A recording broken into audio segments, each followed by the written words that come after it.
नमस्कार दोस्तों, स्वागत है आपका अपने यूट्यूब चैनल द वैदिक कॉलेज में। और जैसा कि आप देख पा रहे हैं, टाइटल से साफ है कि एक बार फिर से यूएस प्रेसिडेंट बाइडेन के एग्जीक्यूटिव ऑर्डर से फिर से रशिया पे सैंक्शन लगाया जा रहा है। हम इस वीडियो में देखेंगे कि ये सैंक्शंस पहले वाले सैंक्शन से कितने बड़े हैं और इसका क्या वाइडर इम्पैक्ट होगा रशियन इकोनॉमी पे और ऑब्वियसली वर्ल्ड इकोनॉमी पे भी। अगर आप चैनल पर पहली बार आए हैं तो हमें प्लीज़ सब्सक्राइब करें और वीडियो पसंद आए तो लाइक और शेयर जरूर करें। जैसा कि आप देख रहे हैं कि पिछले काफ़ी टाइम से रशिया और अमेरिका का इनडायरेक्ट वॉर चल रहा है यूक्रेन में, आप कह सकते हो, क्योंकि जो यूक्रेन लड़ तो रहा है फ्रंट पे, लेकिन उसको पूरा बैकिंग कौन कर रहा है? यूरोपियन यूनियन और अमेरिका कर रहा है। अमेरिका ही मेनली उसको बैक कर रहा है, अपने पूरे एम्यूनिशंस दे रहा है ना। जो फंडिंग हो रही है वो भी मेजरली अमेरिका ही कर रहा है। तो एक तरीके से ये प्रॉक्सी वार चल रही है, किसके बीच में? रशिया और अमेरिका के बीच में ही चल रही है। और अभी हाल फिलहाल में जो जेलेंस्की हैं यूक्रेन के प्रेसिडेंट, वो भी गए थे, यूरोपियन यूनियन के पास भी गए थे और यूएस भी गए थे कि उनको चाहिए था कि हाँ भाई, हमारा पैसा ख़त्म हो रहा है और हमें पैसा चाहिए, फंडिंग चाहिए ताकि हम वार कंटिन्यू कर सकें, अदरवाइज तो रशिया कब्जा कर ही लेगा। तो हमने देखा किस तरीके से यूएस ने एक बार फिर से सैंक्शन कर दिया उनके काफ़ी बड़ा फंड। इवन बाइडन ने अपने कांग्रेस में भी जा कर के, जो वहाँ की पार्लियामेंट है, वहाँ भी जा कर के खूब कन्विंस किया अपने जो वहाँ के सेनेटर्स हैं उनको, और किस तरीके से उनके लिए फंड निकलवा लिया। तो क्योंकि देखो, और दूसरी तरफ हम देखें, जब से रशिया ने यूक्रेन पे वॉर शुरू किया है तब से उसी समय 2022 में ही आ, एक फर्स्ट राउंड ऑफ सैंक्शंस डाले गए थे। उससे रशियन इकोनॉमी काफ़ी क्रिपल हुई थी, लेकिन फिर भी एनी हाउ कुछ ना कुछ वो बाईपास करके, आप जानते हो इंडिया ने भी काफ़ी पेट्रोल खरीदा उससे, जर्मनी भी लगातार गैस खरीदता ही रहा, यूरोप भी खरीदता ही रहा पूरा गैस वगैरह, और चाइना तो ऑब्वियसली पूरा ओपन है उनका तो।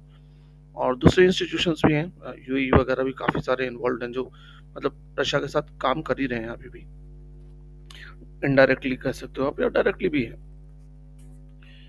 तो इन चीज़ों को रशिया पे असर होते हुए भी थोड़ा कम असर हुआ है ना, क्योंकि बाकी ऐसा नहीं है कि सिर्फ रशिया ही डिपेंडेंट है वर्ल्ड पे। वर्ल्ड भी कहीं ना कहीं रशिया पे डिपेंडेंट है, एनर्जी सोर्सेज बोल लीजिए, मिनरल्स के लिए, है ना। और भी कई सारी चीज़ें हैं जो रशिया से ही आती हैं। कई लोग तो मिलिट्री वेपन्स खरीदते हैं, जैसे इंडिया खरीदता है, वैसे ही कई लोग और भी खरीदते हैं। मिडिल ईस्ट की कई सारी कंट्रीज खरीदती हैं उससे, इवन चाइना तक लेता है रशिया से तो मिलिट्री वेपन्स वगैरह। हालांकि चाइना मेजरली बनाता भी है अपना, लेकिन फिर भी कुछ टेक्नोलॉजी लेता ही है वो वहाँ से भी। तो जैसे S-400 हमने लिया, तो S-400 चाइना ने भी ले रखा है रशिया से, उन्होंने पहले लिया था, हमने बाद में लिया है। खैर, coming back to the point, तो अभी जो न्यू सैंक्शंस बाइडन ने प्रपोज किए हैं और फ्राइडे को वो इम्प्लीमेंट हो जाएंगे साइन करने के बाद बाइडन के, वो डायरेक्टली फाइनेंशियल कंपनीज जो हैं इन्वॉल्व। अभी क्या हो रहा है ना कि रशिया क्या करता है, किसी ना किसी तरीके से एक प्रॉक्सी कंपनीज के थ्रू, है ना, उनको एक्वायर करके और फिर उनके थ्रू ट्रांजेक्शन्स कर रहा है ना, क्योंकि डायरेक्ट रशिया का तो बैंड है और रशिया को तो स्विफ्ट से भी बाहर कर दिया गया। होप आपको पता हो स्विफ्ट क्या है, नहीं पता है तो आप यूट्यूब सर्च करके देख सकते हैं। स्विफ्ट से ही बाहर कर दिया तो अब रशिया तो डील कर ही नहीं सकता यूरोपियन जो ट्रांजेक्शन है उनमें। तो कहीं ना कहीं बीच की किसी कंपनीज को लेकर के फिर ट्रांजेक्शन्स करता था, है ना। तो वो भी अब, तो उन कंपनीज को और उन फाइनेंशियल इंस्टीट्यूशंस को जो हेल्प कर रहे थे रशिया की ना इन चीज़ों में, उनको टारगेट किया जा रहा है इन सैंक्शन से, कि अगर वो किसी भी तरीके से रशिया को हेल्प करेंगे, खास करके जो मिलिट्री आर्म्स और एम्यूनिशंस है रशियन मिलिट्री के लिए, उसके परचेज में, तो उनको सैंक्शन का सामना करना पड़ेगा अमेरिकन ट्रेजरी डिपार्टमेंट का। ठीक है। इवन ऐसे प्रोडक्ट्स को भी बैन कर दिया गया है जो रशिया में ओरिजिनेट तो होते हैं लेकिन किसी तीसरी कंट्री में प्रोसेस किए जाते हैं, जैसे कि सी फूड हुआ या डायमंड हुआ। डायमंड्स पे खास करके उनका फोकस है। ठीक है।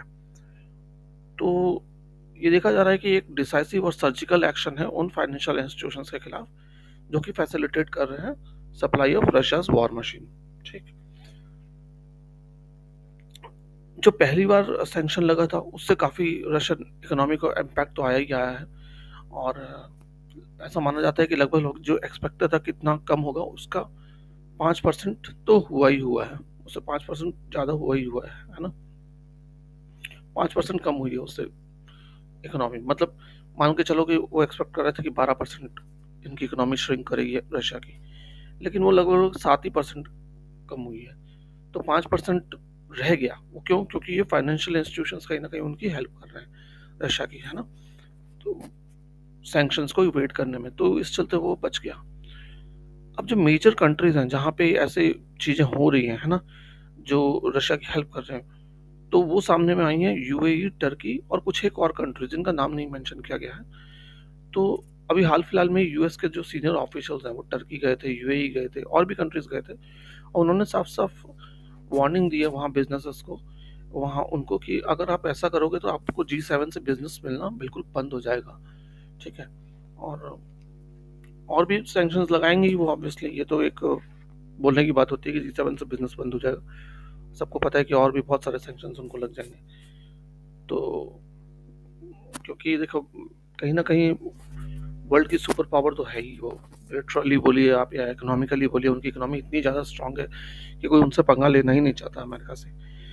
तो हर कोई सोचता है कि छोड़ो, इवन मिडिल ईस्ट की इकोनॉमी भी बहुत स्ट्रांग है, जैसे यूएई वगैरह है या दुबई या फिर आपका सऊदी वगैरह है, इनकी भी इकोनॉमी काफ़ी स्ट्रांग है, लेकिन फिर भी उतनी नहीं है जितना कि अमेरिका की है ना। और उनके पास, अमेरिका के पास सब कुछ ही है यार, इवन पेट्रोल वगैरह तो इनके पास क्या है, अमेरिका के पास खुद ही बहुत सारा रिजर्व है, तो वो डिपेंडेंट भी नहीं है इन पे किसी भी तरीके से। और मिलिट्रली तो वो स्ट्रांग है ही है, तो इस चलते सब कहीं ना कहीं उनका साथ दे देते हैं। तो ये सैंक्शंस लगाए जा रहे हैं, और जो सैंक्शंस मैंने बताया कि मेनली वैसे सैंक्शंस हैं जो कि उन प्रोडक्ट्स पे है जो कि रशिया में ओरिजिनेट होते हैं लेकिन थर्ड कंट्री में प्रोसेस होते हैं, उनमें मेनली डायमंड की बात हो रही है। तो अभी बैन इस तरीके से लगाया जा रहा है। G7 की अभी रिसेंटली एक मीटिंग हुई थी, उसमें ये अनाउंस किया गया कि एक डायरेक्ट बैन लगा दिया जाएगा रशियन डायमंड्स पे 1 जनवरी से, और फेज्ड वाइज मैनर में रेस्ट्रिक्शंस लगा दिया जाएगा जो भी जेम्स इंपोर्ट हो रहे हैं रशिया से उन पे भी 1 मार्च से। ठीक। हालांकि अभी जो इंडस्ट्रियल नॉन इंडस्ट्रियल डायमंड्स हैं उन पे तो बैन लग जाएंगे, लेकिन इंडस्ट्रियल डायमंड पे अभी फिलहाल बैन नहीं रहेगा। इंडस्ट्रियल डायमंड वो होते हैं जो कि कटिंग वगैरह में यूज होते हैं, है ना, तो उन पे बैन नहीं है, लेकिन जो डायमंड्स हैं ज्वेलरी वगैरह में यूज होते हैं उन पे बैन लगा दिया जाएगा इमीडिएटली। तो ये था पूरा एक बाइडेन का जो अभी ऑर्डर आने वाला है, एग्जीक्यूटिव ऑर्डर आने वाला है, उसकी बारे में जानकारी थी। होप आपको पसंद आई हो। Thanks for watching. जय हिंद।